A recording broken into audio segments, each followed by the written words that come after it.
So many Americans struggle to get enough fruits and vegetables in their everyday diet. According to the CDC, only 10% of Americans get enough fruits and vegetables in their diet. So how much is exactly enough? Well, according to dietary guidelines for Americans, we need to be consuming 1 to 2 cups of fruits every day and 2 to 3 cups of vegetables every day. Now, I know for some of you, you're thinking, how in the world am I ever going to do that? That is impossible. But to me, that's actually pretty easy and not hard at all. And I'm going to tell you and show you how exactly you can do that. Now, the key to this is to follow a plant-focused, plant-centered, plant-based diet. That is the easiest way to accomplish this goal. I mean, you're literally eating majority plants most of the time. So why is it so hard to eat enough fruits and vegetables? Well, there are a lot of different reasons, down to lots of people think fruits and vegetables are nasty. Well, mainly the vegetables. Lots of people think vegetables are nasty. Or they're unaware of how to prep them, cook them. They don't have time to prep and cook them. Or they're just too expensive, and so on and so forth. Well, lucky for you, we are going to find some solutions to this problem right now.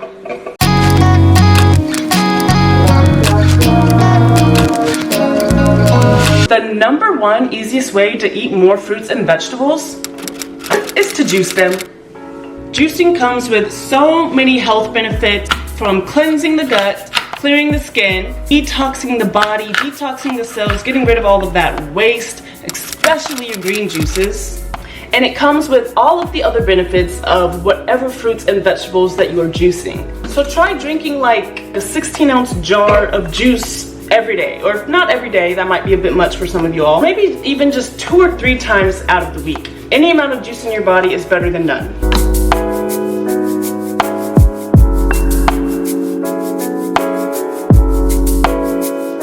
Juicing allows for you to combine as many different fruits and vegetables as you can possibly think of. You won't be able to help but to eat 2 to 3 servings of vegetables and 1 to 2 servings of fruit. You just can't help it.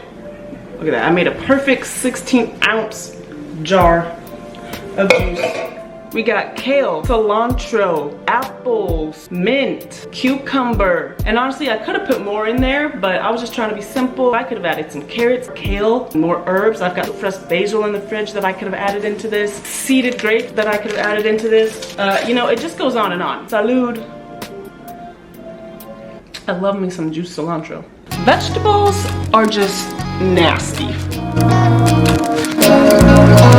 Another major reason why people don't eat enough fruits and vegetables, specifically vegetables, is because people just really think that they're nasty. Like, that's just it. But it really is all about how you season your food. The sauces, the salad dressings, all of that plays a major role in the outcome of how your food tastes and how your vegetables taste. Well, I have a friend that's a chef. She gave me a tip on seasoning food, and she told me to start off with 1/4 teaspoon, 1/2 teaspoon, and a teaspoon when it comes to seasoning your food, and then to go up from there as needed. And ever since I started doing that, it has made such a big difference. I feel like it made my cooking skills go up like 7 points. Just knowing how to properly season your food is a big one. So try experimenting with different herbs and spices. Coriander is one of my all-time favorite herbs that I used to never cook with, but it has been another game changer for me. You can also blend veggies into some sort of soup or sauce or salad dressing. I love to make myself a broccoli and cheddar soup using butternut squash as the cheddar aspect of the soup. And instead of using pasta, you can do zucchini pasta, carrot pasta, eggplant pasta, sweet potato pasta. All you need is this little spiralizer. I will leave a link below to the one that I use. Very inexpensive kitchen tool. You can turn anything into noodles. You can spiralize beets and have beet noodles. It's different, but who cares? It's fun, it's colorful, and adding freshly chopped herbs is also a win. The flavor of the fresh herbs just hit a little bit different than when you use the dried herbs. Actually, they hit a lot different. Like, you can really taste them a lot more when you chop up fresh herbs and then add them to your dish. No time to prep or cook. And so this is where meal prepping and meal planning really come into play. And I've mentioned this before in a video, and I'm gonna mention it again. You have to make it a priority. Whether you're doing it or someone else is doing it for you, it has to become a priority Or if not meal prepping, at least ingredient prepping, which is, for example, you know you're gonna eat onions this week, go ahead and chop up all the onions, go ahead and chop up all the garlic, go ahead and chop up all the cilantro, de-stem the kale, go ahead and wash your fruits, put everything in a container, and that way when it's time to cook, at least all of that stuff is already done, and now you can just take out your onions, pop it onto the pan or whatever. Because I feel like this is the main thing. Like a lot of people, when they say they don't enjoy cooking or they don't have the time, it's really like the prep. So knocking it all out in one sitting is going to save you a good amount of time. You can prep your meals for the week, you can prep your sauces for the week. You can even prep your smoothies by putting all of the needed ingredients into freezer bags. And each time you need to make a serving or two, or however many you put in the bag of smoothies, you take out that freezer bag, dump it out into the blender, and that's it. It's all in one bag, and you just dump it. Or you can even try batch cooking. This is something that I did a lot, but essentially making a lot of one meal at one time. So for example, something easy, some soup. Instead of making soup for the night, you make enough to last you the next day, and maybe even the day after that. So like 2, 3, maybe 4 days, depending on if you like leftovers or not. I like to call this intentional leftovers, and I do this all the time. Whenever I cook, I intend to have leftovers because I like to use the leftovers to pack my son's lunch. I like to have it because the next day maybe I don't feel like cooking, maybe I have other stuff to do. And if you still don't have time for that, then look up this plant-based milk company called Purple Carrot. They have 2 options. So one option where they give you meals that you can cook, where they send you all the ingredients, or they have the option where the meals are already cooked and they are frozen and you just have to warm them up essentially. So if that is something that does interest you, I will leave a link in the description and you can check them out. Oh, it's got number 222 on it. I've been seeing that number a lot lately.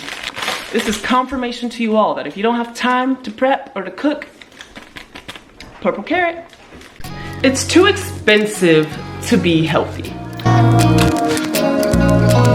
This is something that I hear all of the time. And in fact, this is actually something that I used to think myself, especially when it came to eating a more plant-based diet. But I quickly learned that it doesn't have to be expensive to eat healthy. Matter of fact, my grocery budget is about $50 to $60 per week to feed myself, my son, and my husband.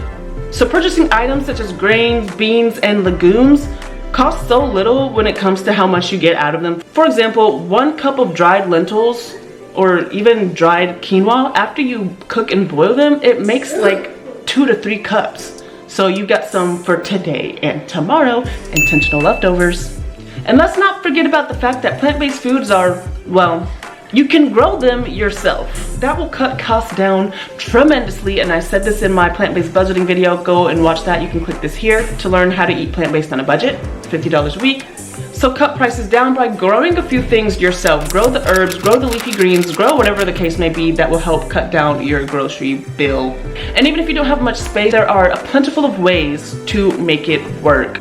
I actually have this book called the Everything Small Space Gardening Book. Very helpful. It literally tells you how to grow things in pots, how to grow things in small raised beds, vertical gardening, and only focus on the necessities, which are your whole food. Then if you have some wiggle room within the budget, then you can buy the extras, which in my case, that's like the yogurts or cacao powder, plant-based snacks like Laura bars. And then there's always the option to make things yourself. For example, Laura bars, I'm pretty sure I can make them myself. I will look at the ingredients. There's only usually like 5 or 6. I usually always have them in my house anyways, and just make my own. And on top of that, I can make a lot more than the box probably gives me, or an equal amount. If you have made it this far, thank you so much for tuning in and staying to the end. I am a certified integrative nutrition health coach, helping people lose weight and eat more plants. And I am now selling my own cold pressed juices. So if you would like to taste my creations and taste the vibe of the Green Mother juices, I will leave my Etsy link in the description and you can check those out. I actually have to work on an order tomorrow, so I'm excited about that. Be sure to leave a like, comment, share, and subscribe, as that really helps my channel to grow. And I will see you guys next week.